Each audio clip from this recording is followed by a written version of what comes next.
A new view of the zoo. Woodland Park Zoo announced a new exhibit will soon be on display. The Forest Trailhead opens next year and will build on the zoo's global conservation work. Steve is in the ARC Lounge this morning with Sarah Valentine, the Chief Development Officer at Woodland Park Zoo. Steve? Yes, good morning. This is so exciting. I'm so excited about this. You have to be too, I assume. We're so excited about this project, yes. And why is that? Just because it's just an exciting new venture, or what is building the excitement, do you think? It's an exciting new venture, really bringing new life to the heart of the zoo that's essentially been dormant since 2016. Okay. And what we've done is really create this concept of a forest trailhead exhibit, which represents a real evolution in how we think about exhibits at the zoo and their conservation value. So what inspired this, would you say? Was it just because it was kind of an unused space for such a long time and we thought, you know, we should do something with this to obviously help visitors learn and that sort of thing? What inspired the experience? Well, I would say there are a couple things, right? So we had a 1.2 acre site in the heart of the zoo. And we are the zoo in the Emerald City in the Evergreen State.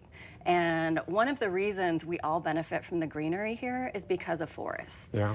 Forests are also the home to 80% of the world's animals and plants. And so if we are a conservation organization, we really have the responsibility to paint on a bigger canvas and focus not just on a particular species or a particular habitat, but really focus on the value of forests and how they provide homes to the animals across the world. They provide clean air for us to breathe, and they also provide economic value to a host of communities around the world. Since visitors will be curious, and especially young kids, what type of animals are we talking about here? We have really adorable animals coming to this exhibit. Good. And we chose them because they really are endangered icons of the forest. Yeah. So one of our flagship species is the Machi's tree kangaroo, which is a small little marsupial that's probably the most adorable animal you have never seen. Oh, okay. And I like that. also, we're building a new home for the red pandas, cool. native to the forests of Nepal. Also included will be Kia parrots from the alpine forests of New Zealand that are these gorgeous green parrots, and when they lift their wings you can see rainbow colors underneath their wings.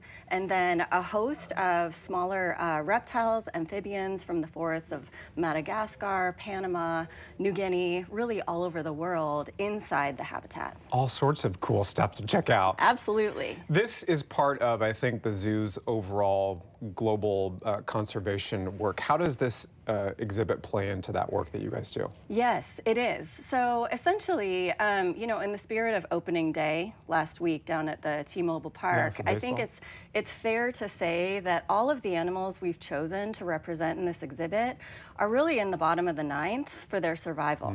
And despite the countless individuals over decades who've devoted their lives to saving species, nature, habitats, you know, there's no Andres Munoz or Mariano Rivera who's going to come in to save us, right? So part of what we're looking to do with this forest trailhead is say, hey, conservation is a team sport, and we want everybody on our team.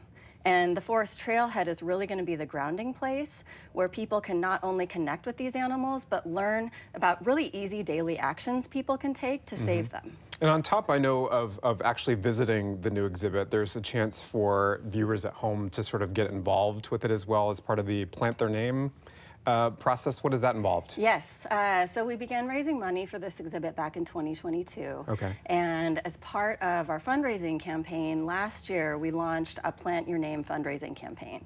And essentially, you know, it's building on the spirit that the zoo, our zoo is everybody's zoo, right? It's a community place. It is, yeah, everybody finds a place there.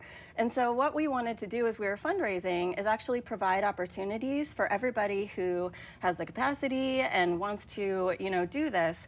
We're going to have a donor wall in the new exhibit when it opens up in 2026.